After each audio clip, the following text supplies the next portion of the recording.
तो भाई pressure of gas board exam का मोस्ट इंपॉर्टेंट टॉपिक है और 100% चांस होते हैं इसके पेपर में आने के। बिल्कुल भी नहीं छोड़ना। एक लॉन्ग सवाल ये आपको जो है वो हर साल या हर एक साल बाद देखने के लिए जरूर मिलेगा। 5 ईयर उठा के देख लो, कोई भी गैस पेपर उठा के देख लो, हमारे गैस पेपरों में किसी भी कोचिंग के, ये आपको जो सवाल है वो बोर्ड एग्जाम में जरूर देखने के लिए मिलेगा।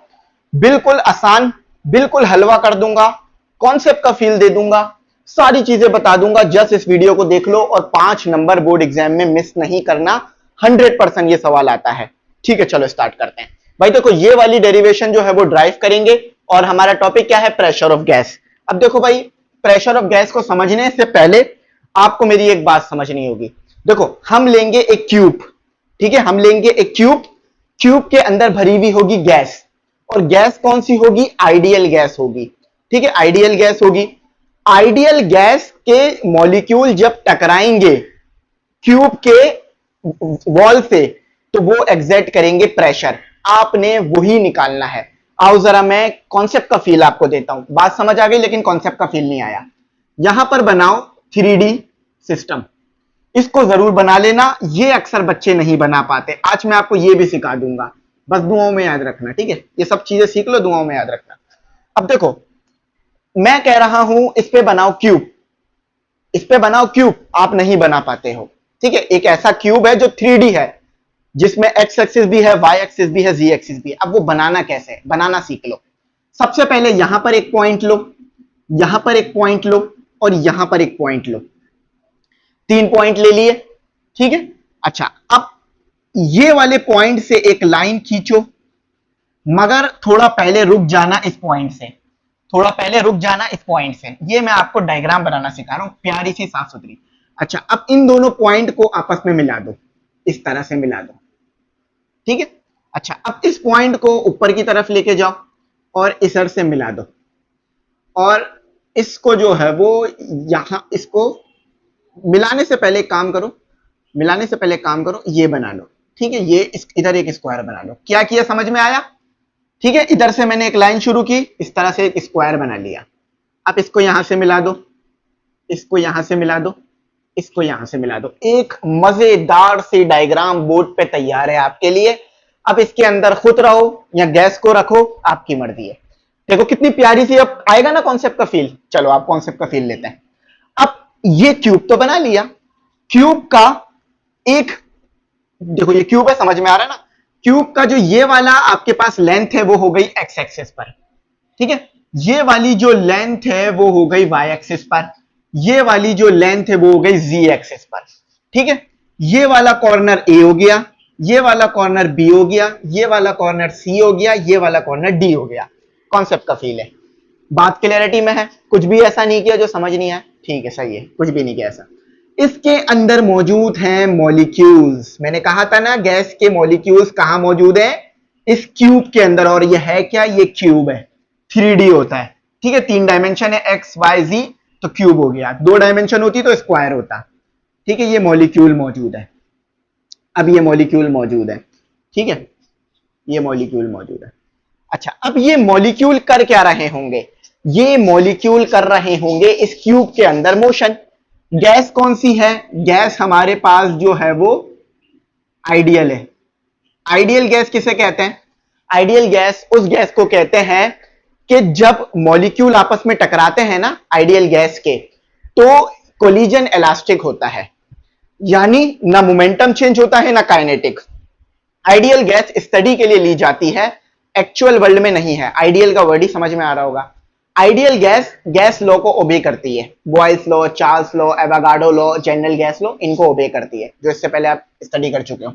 अच्छा, अब देखो बहुत सारे मॉलिक्यूल्स हैं, सबको लेके स्टडी करोगे तो बहुत मुश्किल हो जाएगी, सही है। आप kinetic molecular theory of gas पढ़ चुके हो, उसके मुताबिक जस्ट इस एक मॉलिक्यूल को कंसीडर कर लो, जो कि हमारे पास है, जिसकी वेलोसिटी होगी vx। क्या वेलोसिटी होगी इसकी? vx। अच्छा, vx मॉलिक्यूल यहां से लेकर यहां तक की लेंथ है l, ठीक है। अब ये क्यूब है, a से लेकर b तक की लेंथ भी l होगी, b से लेकर c तक की लेंथ भी l है, c से लेकर d तक की लेंथ या और भी जो भी लेंथ लोगे वो सब एल होगी, क्योंकि क्यूब है, चारों सारी लेंथ सेम होंगी। सही है। सिर्फ एक मॉलिक्यूल को मैंने कंसीडर कर लिया, उसकी वेलोसिटी और उसका चेंज इन मोमेंटम मैं चेक करूंगा, इससे डेरिवेशन को आगे कर लूंगा। ठीक है। मक्खी तंग कर रही है। अच्छा, क्योंकि बारिश का मौसम है ना, इसलिए चलो इसको भी बेचारे को यहाँ पे घूमने फिरने देते हैं। अच्छा, अब आ जाओ जरा मजाक सेट कर। देखो, जब ये मॉलिक्यूल, बाकी सबको भी लेंगे, टेंशन नहीं लो, पहले एक को ले लो। जब ये मॉलिक्यूल कंटेनर की वॉल से टकराएगा, और टकराएगा तो क्या क्रिएट करेगा, समझो यहां आके टकराया तो क्रिएट करेगा प्रेशर। क्या क्रिएट करेगा? प्रेशर। ठीक है, इसको याद रखना, प्रेशर क्रिएट करेगा, इसको याद रखना। टकरा कर वापस आएगा, जब यहां से समझ लो, यहां से शुरू हुआ यहां पर गया तो एल कवर किया, वापस आया तो एक और एल कवर करेगा, यानी ये मॉलिक्यूल आगे पीछे मोशन करता रहेगा। हमने पढ़ा था ना kinetic molecular theory of gas में कि जो गैस का मॉलिक्यूल होता है वो स्ट्रेट लाइन में मोशन करता है, कर्व नहीं होता। तो यहां से टकरा कर वापस आ गया, समझ लो, बस ये याद रखो। अच्छा, अब हम निकालते हैं एक चीज जो कि है मोमेंटम। देखो यहां पर एक पॉइंट लिखा हुआ है, the pressure exerted by a gas is merely the momentum transfer to the wall of the container per unit area due to continuous collision of molecules of the gas। यही बात मैंने समझाई। जब ये मॉलिक्यूल इस गैस के जो है वो वॉल से यानी दीवार से टकराएगा, ये इसकी वॉल है, दीवार है, ठीक है। जब इस दीवार से टकराएगा तो क्या क्या ट्रांसफर करेगा? मोमेंटम। लेकिन कोलिजन जो है वो क्या है? इलास्टिक है।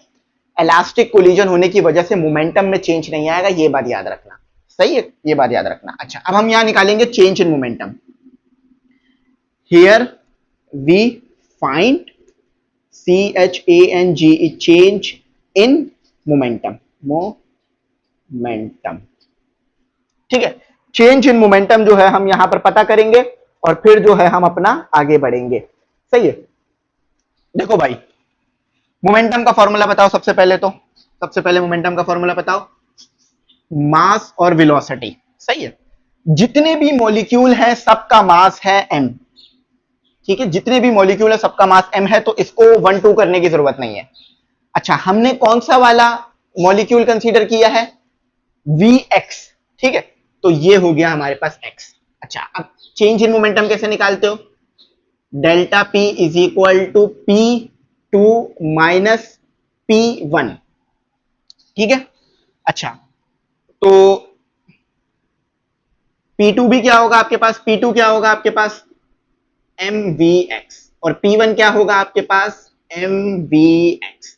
ठीक है भाई, क्लैरिटी में है बात। तो ये क्या हो गया? mvx minus. अच्छा, अब देखो जरा मेरी बात सुनो। जब वो इनिशियल फेज में था, इनिशियल में था, तो वो उधर उस तरफ गया। ठीक है, आप इसको ना ऐसे कर लो, P1 और P2, कोई मसला नहीं है, समझा देता हूं। देखो, जब वो इधर इस तरफ गया, उस तरफ गया, उसको मिली दीवार, टकराकर वापस आया। तो जब ये टकराकर वापस आएगा तो क्या Vx होगा? नहीं, डायरेक्शन चेंज हो जाएगी। ठीक है, टकरा चुका है ना, तो अब ये Vx नहीं होगा बल्कि माइनस Vx होगा, ये बात याद रखना। तो ये Vx आ गया और ये आ गया आपके पास माइनस का Vx, माइनस का Vx, तो माइनस mVx।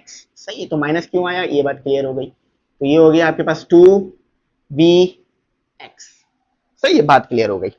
अब देखो जरा मेरी बात सुनो, और m गायब है तो वो m भी लगा लेते हैं। अब मेरी बात सुनो, here we use velocity formula, velocity formula। अच्छा, वेलोसिटी फॉर्मूला क्यों लगा रहे हैं हम? देखो, हमें ना इस फॉर्मूले में पुट करना है, इस फॉर्मूले में पुट करना है, तो हमें जो है ना फोर्स को बनाना है, फोर्स बनाने के लिए ये काम हम कर रहे हैं। सही है, याद रखना ये बात। अच्छा, वेलोसिटी फॉर्मूला हमारे पास क्या होता है? वेलोसिटी फॉर्मूला होता है v is equal to s upon t। ठीक है, t क्या होगा? चेंज इन टाइम, तो वहां जाके हो जाएगा डेल्टा t, और s क्या है? लेंथ। देखो लेंथ है ना, जब वो यहां से यहां गया तो उसने l कवर किया, जब वो टकराकर वापस आया तो क्या कवर किया? 2l। सही है, तो l plus l divided by v। v क्या है? x है, तो ये हो गया। तो डेल्टा टी क्या आ रहा है, delta T is equal to 2L upon V X. चलो यहां तक तो सारी बात समझ में आ गई और यहां तक सारी बात क्लियर हो गई। अच्छा अब थोड़ा सा और एक चीज को क्लियर कर देता हूं। हमने जस्ट एक मॉलिक्यूल लिया है तो हम इसको वन कर देंगे, इसको हम वन कर देंगे, सही, इसको वन कर देंगे, इसको वन वन वन और वन कर देंगे, वन कर देंगे, सही है। वन क्यों कर रहे हैं, बहुत सारे मॉलिक्यूल थे लेकिन हमने स्टडी करने के लिए जस्ट एक मॉलिक्यूल लिया इसलिए वन कर दिया। अच्छा अब चलते हैं आगे, अब हमारा काम जो है वो काफी हद तक करीब करीब पहुंच रहा है। अच्छा अब देखो न्यूटन का सेकंड लॉ याद करो, यहां पर हम न्यूटन का सेकंड लॉ यूज करेंगे क्योंकि हमें फोर्स चाहिए। Here we use Newton second law. अच्छा न्यूटन का सेकंड लॉ आपको क्या कहता है, F is equal to M A. अगर इसको आप सॉल्व करोगे तो ये बन जाता है आगे जाकर आपके पास F is equal to delta P upon delta T.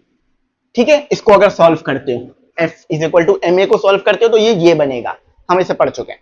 अच्छा अब हमारे पास जो मोमेंटम आया है और जो टाइम आया है उसको हम पुट कर देंगे equation number 1। Put delta P and delta T in equation 1। ठीक है, तो क्या हो जाएगा आपके पास, फोर्स क्या हो जाएगी, डेल्टा पी किसके बराबर है, 2mv1x divided by delta T किसके बराबर है, 2L डिवाइडेड बाय v1x।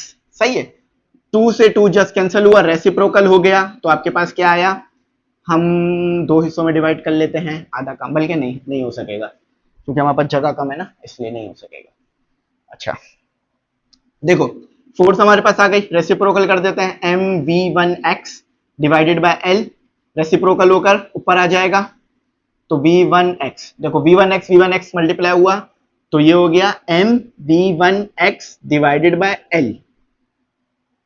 सही है, यहां तक आपको बात क्लियर हुई, बहुत आसान सी चीज करी, कोई मैंने मुश्किल चीज नहीं करी।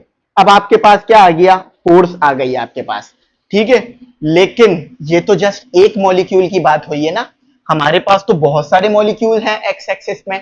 देखो यहां पर ये बात लिखी हुई है, consider a single molecule of mass m moving with velocity v parallel to X axis. हमने जस्ट एक मॉलिक्यूल लिया शुरू में जो कि एक्स एक्सिस पर आगे पीछे मोशन कर रहा था, यानी दीवार से टकरा रहा था, फिर वापस आ रहा था, फिर टकरा रहा था, फिर आ रहा था। लेकिन व्हाट अबाउट अदर, दूसरे भी तो हैं, तो now consider other molecules, NOW, now consider other molecules. अच्छा दूसरे मॉलिक्यूल्स को भी कंसीडर कर लीजिए, तो अब आपके पास क्या हो जाएगा, F is equal to m v1x divided by l। सही है, m v2x divided by l, f v1x v2 था v3 हो गया और l, अच्छा डॉट डॉट डॉट, और जगह नहीं बची, थोड़ी सी मैं इधर लिख देता हूं कि m vn x divided by l। ठीक है, अब देखो ये क्या, देखो ये क्या, ये किस चीज के बराबर है, फोर्स के बराबर है ना, तो इसे 1 कर लेते हैं। ठीक है, तो अगर यहां v1 है तो f1 हुआ, अगर यहां v2 है तो f2 होगा, यहां v3 है तो f3 हो जाएगा। तो f is equal to f1 plus f2 plus f3 plus f plus dot dot dot plus fn। यहां तक समझ में आई बात, कोई मुश्किल परेशानी नहीं है ना, लेकिन हम इसे यूज नहीं करेंगे आगे जाने के लिए, हम इसी को यूज करेंगे, ये जस्ट समझाने के लिए लिखा है मैंने आपके लिए, ताकि आपको बात समझ में आ जाए कि आखिर हम क्या कर रहे हैं, काम क्या कर रहे हैं। ठीक है, अच्छा देखो मास सब में मौजूद है और लेंथ भी सब में मौजूद है, आप चाहो तो इसे कॉमन निकाल सकते हो। अच्छा कॉमन, आई थिंक कॉमन निकालने की हमें अभी तो जरूरत नहीं है, हम आगे जाके ही निकाल लेंगे क्योंकि अभी जस्ट हम इसे ऐसे ही सॉल्व करेंगे। अच्छा देखो फोर्स आ गई है आपके पास, एरिया देख लो किसके बराबर है, हियर एरिया देख लो, एरिया आपके पास बराबर है एल के स्क्वायर के। एरिया निकालना आता है ना, कि एल का स्क्वायर ले लो तो एरिया बन जाएगा। आपने फोर्स निकाल ली, आपने एरिया निकाल लिया, अब पुट कर दो इक्वेशन 1 में। अच्छा ये देख लो, take velocity of single molecules, resolve it into rectangular components. अच्छा अभी मैंने वेलोसिटी का एक मॉलिक्यूल लिया है, उसको मैं उसके कंपोनेंट में भी तोड़ूंगा। यानी यहां पर ये देखो v is equal to V X plus V Y plus V Z. ये कैसे किया मैं बता देता हूं। देखो इधर जो मॉलिक्यूल होगा, हमारे पास एक मॉलिक्यूल है, समझ लो ये वाला मॉलिक्यूल है, समझ लो ये वाला मॉलिक्यूल है, यहां वाला मॉलिक्यूल है, ठीक है, यहां वाला मॉलिक्यूल है। अब इसको हम इसके कंपोनेंट में तोड़ेंगे। अभी हम जस्ट एक्स कंपोनेंट देख रहे हैं, अभी हम वाई और जेड भी लाएंगे आगे। तो ये वाला जो कंपोनेंट होगा वेलोसिटी का, ये वी एक्स हो गया, जैसा कि मैंने ऊपर भी लिखा हुआ है। ये वाला जो कंपोनेंट होगा वेलोसिटी का, ये वी वाई होगा। ये वाला जो कंपोनेंट होगा ये वी वाई होगा, वी वाई। और ये वाला जो कंपोनेंट होगा ना, ये वाला कह लो या ये वाला कह लो, ये वी जेड होगा। अभी इसको मैं आगे यूज करूंगा। चलो अभी सिर्फ एक्स की डायरेक्शन के लिए काम कर रहा हूं मैं, इंशाल्लाह आपका कॉन्सेप्ट क्लियर। अच्छा एक पॉइंट आखिर में भी लिखा हुआ था, कोलिजन इलास्टिक है, यानी ना काइनेटिक एनर्जी चेंज होगी और ना ही मोमेंटम चेंज होगा। ठीक है, जब भी तो आपने देखा ना, ये 2 हो गया, चेंज नहीं हुआ था, चेंज हो जाता तो 2 थोड़ी ना होता। अच्छा अब हम पुट कर देते हैं ए को और एफ को P is equal to F upon A में। अच्छा तो आपके पास क्या आया, P is equal to F, क्या है एफ, ये पुट करना, ठीक है, ये पुट करना। तो M V one X divided by L और plus M V two X divided by L plus M V three X divided by L plus dot dot dot plus M V N X divided by L. अच्छा denominator में क्या है, area, मगर area क्या लिखवाया है, L square. Reciprocal कर दो और कॉमन निकाल लो। मास देखो, मास सब में है और एल सब में है, कॉमन निकल जाएगा और रेसिप्रोकल होकर ये भी ऊपर आ जाएगा, एल स्क्वायर हो जाएगा। तो sorry V one X plus V two X plus V three X plus dot dot dot plus V N X. सही है, देखो यहां पर ये क्या हो गया, मास और एल से एल मल्टीप्लाई हुआ, एल क्यूब हुआ। तो V one X plus V two X plus V three X plus dot dot dot plus V N X. सही है, चलो भाइयों और बहनों। अच्छा अब देखो यहां तक तो आपको सारी बात समझ आ गई और यहां तक मैंने कोई ऐसी गलत बात करी भी नहीं। अब यहां पर देखो हेयर, यहां पर हम यूज करेंगे, यहां पर हम यूज करेंगे number of moles per unit volume का formula. Here we use number of moles, moles कह लो या मॉलिक्यूल्स कह लो, molecules, number of molecules per unit volume. अब मैं जरा इसको समझाता हूं। अब हम ये देख रहे हैं कि एक यूनिट वॉल्यूम में, ये जो पूरा है इसमें एक यूनिट वॉल्यूम में कितने जो हैं हमारे पास मॉलिक्यूल्स मौजूद हैं, इसको हम देख रहे हैं। तो देखो इसका फॉर्मूला होता है एन वी, ठीक है। अच्छा एन वी और उसके बाद आता है आपके पास एन डिवाइडेड बाय ये मॉलिक्यूल्स है, total number of molecules, L cube.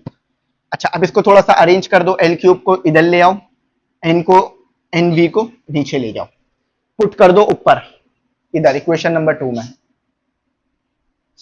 Put L cube in equation 2। तो आपके पास इक्वेशन क्या बनेगी, P is equal to M, वैसे तो डायरेक्ट कर देते हैं लेकिन मैं डायरेक्ट नहीं कर रहा, ठीक है, एन और एन वी। तो M sorry V one X plus V two X plus V three X plus dot dot dot plus V N X. सही है भाइयों और बहनों। देखो इसको रेसिप्रोकल कर लेते हैं, रेसिप्रोकल होने से क्या होगा कि ये एन वी एम के साथ आ जाएगा। अच्छा ये v जो है ना सब्सक्रिप्ट में लिखा हुआ है, छोटा सा करके लिख लेना अपने पास। अच्छा अब ये n इसके नीचे आ गया, v1x plus v2x plus v3x plus dot dot dot plus vnx। अच्छा ये आ गया n। अब जरा मुझे ये बताओ, ये क्या लिखा हुआ है? जितनी भी आपके पास टोटल क्वांटिटी है, अगर उसे आप डिवाइड कर देते हो नंबर ऑफ मॉलिक्यूल से या नंबर ऑफ क्वांटिटी से, तो क्या निकलता है? एवरेज। आपको कहते हैं ना वेलोसिटी का एवरेज निकालो। मक्खी बहुत तंग कर रही है। अच्छा, आपको कहते हैं ना वेलोसिटी का एवरेज निकालो, तो आप कैसे निकालते हो कि 4 वेलोसिटी है और 4 से डिवाइड करा दिया तो क्या निकलता है? एवरेज। यहां भी वही है, जितने भी मॉलिक्यूल हैं वो हो गए हमारे पास नंबर ऑफ मॉलिक्यूल्स, और ऊपर क्या मौजूद है? उनकी वेलोसिटीज। अगर हम ये करेंगे तो हमारे पास आ जाएगा एवरेज। इसको कैसे लिखा जाएगा? P is equal to N V M, और ये आ गया वी एक्स का स्क्वायर, और ये जरूर लगाना, इससे एवरेज पता चलेगा। अच्छा, अब बस खत्म की तरफ है हम। ठीक है, देखो पूरे कॉन्सेप्ट क्लियर हो रहे हैं ना? बात समझ आ रही है ना? फील भी आ रहा है? एक एक चीज सामने आपको डायग्राम बना के भी दिखा रहा हूं मैं। अच्छा, जरा अब आओ भाइयों और बहनों, एन वी ये होती है डेंसिटी। अब ये फॉर्मूला मैं ज्यादा डिटेल में नहीं जाऊंगा, मैं बता देता हूं। देखो भाई, ये किस चीज के बराबर है? डेंसिटी कैसे बन रहा है ये बता देता हूं। ये किस चीज के बराबर है? M N L cube, mass upon volume. Density होती है ना, आप जो पता कर रहे होते हो ना, उसमें एन होता है 1, एन होता है 1, तो इसीलिए आपके पास ये फॉर्मूला आ रहा होता है 1 एम एल क्यूब। लेकिन यहां पर बहुत सारे नंबर ऑफ मॉलिक्यूल्स हैं, तो कोई मसला नहीं है, जितने नंबर ऑफ मॉलिक्यूल्स है सब मल्टीप्लाई करा दो। किसके साथ? मास के साथ। तो आपको जो है सारे मॉलिक्यूल्स की वजह से जो डेंसिटी आ रही है वो पता चल जाएगी। सही है, चलो अब यहां पर इसको डेंसिटी कर दो, तो ये आ गई आपकी, सॉरी पानी कहां से आ रहा है मेरे को तो ये समझ नहीं आ रहा। ठीक है, ये आ गई आपकी डेंसिटी, ये डेंसिटी आ गई आपकी, ये दोनों डेंसिटी में बन हो गए। ये आ गया आपका एक्स। अरे भाइयों, ये तो आपने kinetic molecular theory of gas में पढ़ा भी था कि गैस के मॉलिक्यूल्स हर डायरेक्शन में मोशन करते हैं, फिर आप जो है जस्ट एक्स एक्सिस में निकाल रहे हो। ये क्या बात हो गई? ये तो आपने गलत बात कर दी। तो अब हमें तमाम डायरेक्शंस देखनी है। हमने आसान कर लिया फॉर्मूले को, मतलब प्रेशर का फॉर्मूला हमारे पास एक्स के लिए तो आ गया, मगर what about Y axis, what about Z axis? भाई गैस का मॉलिक्यूल बॉन्ड थोड़ी ना है कि जस्ट एक्स डायरेक्शन में मोशन करूंगा। नहीं भाई, वो तो इधर डायरेक्शन में भी मोशन करेगा जो कि वी वाई बनेगा, वो तो इस डायरेक्शन में भी मोशन करेगा जो कि वी जेड बनेगा। इसको भी तो कंसीडर करो। चलो कंसीडर करते हैं। Now we consider V Y and V Z. अच्छा, फॉर्मूला क्या था? देखो, V X, v is equal to V X plus V Y plus V Z. Clarity में है बात? बहुत अच्छी क्लियरिटी में है। अच्छा भाइयों और बहनों, इधर आओ जरा बात सुनो, इधर आओ जरा बात सुनो आप लोग। अच्छा देखो, अब kinetic molecular theory of gas, उसी को जरा कंसीडर करो। और आइडियल गैस है, गैस आइडियल है। इसका क्या मतलब है? जो वेलोसिटी ये एक्स एक्सिस में कर रहा है, वही वेलोसिटी इसके पास वाई एक्सिस में भी है, वही वेलोसिटी जेड एक्सिस में भी है। क्यों? गैस आइडियल है। यानी जब गैस का मॉलिक्यूल वॉल से टकरा रहा है तो मोमेंटम में चेंज नहीं आ रहा, कोलिजन इलास्टिक हो रहा है। इलास्टिक कोलिजन होने की वजह से जो वेलोसिटी एक्स में है वही वाई में है, वही जेड में है। खत्म हो गई बात। यानी जो वी एक्स की वैल्यू आएगी वही वी वाई की आएगी और वही वी जेड की आएगी। तो आपके पास वी क्या आया? वी आया आपके पास V X plus V X plus V X. Clarity हुई बात में? कैसे? देखो, जो वैल्यू वी एक्स की है वही वी वाई की है, तो वी वाई की जगह वी एक्स लिख दिया। जो वी एक्स की है वही वी जेड की है, तो ऐसा कर दिया ना। तो ये भी कर दो भाई, जब 3vx। अच्छा, एवरेज की बात हो रही है तो ऐसे कर लो, एवरेज कर लो। अच्छा, तो 1/3 v is equal to V X. अच्छा, यहां पर आओ जरा, put V X in equation 1, sorry 3। आज जो है ये हमारा हो गया। ठीक है। अच्छा, आपने शायद वो एक फिल्म देखी हो मक्खी, ठीक है? तो वो भी बड़ा इंसान को तंग करती है। शायद मुझे ये मक्खी भी वही चीज उसी तरह तंग कर रही है। अब क्या करें, पढ़ाना भी है, भगा भी नहीं सकते। अच्छा चलो मेरे भाइयों, अब इधर आ जाओ, आप पुट कर दो वहां पर। तो वी एक्स किसके बराबर है? इधर पुट करो, वी एक्स किसके बराबर है? वी एक्स आपके पास बराबर है P is equal to 1/3। V X की जगह क्या आ गया, एक मिनट रुको जरा, हमने स्क्वायर शायद नहीं लिया, हमें स्क्वायर भी लेना था। हाँ हमने ना स्क्वायर नहीं लिया, स्क्वायर भी लो। Square square square square square square square square square square square. अगर स्क्वायर नहीं लिया तो वरना हमारा काम खराब हो जाएगा ना, तो स्क्वायर भी लेना है। अच्छा अब देखो, अब क्लैरिटी है, स्क्वायर और स्क्वायर और स्क्वायर और स्क्वायर, ठीक है चलो। अच्छा और अच्छी बात समझ में आ गई कि स्क्वायर भी आएगा, यहाँ तक आपको बात जो है वो समझ में आ गई। अब इस वी एक्स स्क्वायर को जो है हम यहाँ पे पुट कर देते हैं, तो वी एक्स स्क्वायर को जब यहाँ पुट करेंगे तो P is equal to 1/3 density V का स्क्वायर। देखो वी एक्स किसके बराबर था, वी एक्स बराबर था वी स्क्वायर और 1/3, तो 1/3 को मैंने आगे लिख लिया और वी स्क्वायर को मैंने बाद में लिख दिया। तो ये आपका लास्ट फॉर्मूला है, यही जो है उन्होंने आपको ड्राइव करने के लिए कहा था और यही ड्राइव कर कर आपने जो है वो बताना था। अब देखो ये बड़ा इंपॉर्टेंट सवाल है, इसके बाद में इसका एक और पार्ट भी कराऊंगा जिसमें हमें एक और क्वांटिटी निकालनी है, काइनेटिक एनर्जी, तो वो भी बता दूंगा मैं, टेंशन नहीं लेना। सही है, तो इसको याद रखना, इसको भूलना मत, बड़ी इंपॉर्टेंट डेरिवेशन, बड़ी काम की डेरिवेशन, और हमें इसे याद रखना है। कुछ ना समझ में आओ पूछ लेना, मैं बता दूंगा। थैंक्स फॉर वॉचिंग, अल्लाह हाफिज, कीमती दुआओं में जरूर याद रखना।